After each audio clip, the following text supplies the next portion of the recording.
Xonmaboyev mahallasidan 1.7 sotuvlik tayyor podkulch uchastkamiz sotuvga qo'yildi. Narxini boshidan aytib ketaman. $119,000 srochniy narxda. Tayyor holatda turibdi, mebel texnikalari bilan. Ko'chadan tushuntirib beraman men sizlarga. Katta ko'cha, 50 metr ham chiqmaydi. Shundan kiras birinchi xonadon yonida ko'rasizlar. Mana bu ikkinchi xonadon, uchinchi xonadon bo'ladi. Bizaniki mana shu. Kirib kelamiz, hovliga bitta mashina sig'adi, naveslar qilingan, fasad ishlari, oyon teglarigacha tayyor holatda turibdi. To'g'rida oshxona bo'lsa, tagida podval qilingan, kotelniy xonasi o'sha yerda joylashgan. Mana bu eshikdan kirganimizda bu yerda ikkita xona kelgan, plus bitta sanuzel. O'ng qo'lda mehmonxona, ko'rib turgan hamma narsalar qoladi. Uni yonida bitta yotoqxona, yosh kattalarga.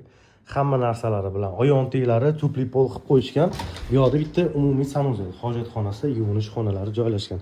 1.7 sotuv yer maydoniga qurilgan, narxi 119 mingga menimcha yomon emas. Pashti 4 xonali domni sotsangiz yoniga qo'ysangiz tayyor hovli degani. Bu yoqdan bitta kiramiz, kirib kelish, xonalar issiq bo'lib turibdi. O'ng qo'lda oshxona, o'sha aytganimdek texnikalar qoladi. Bu yoqda qarang, yurib kelamiz. Chap qo'lda to'g'rida sanuzel bo'lsa, yuvinish xonasi, hojatxonasi. Chap qo'lda yana bitta yotoqxona.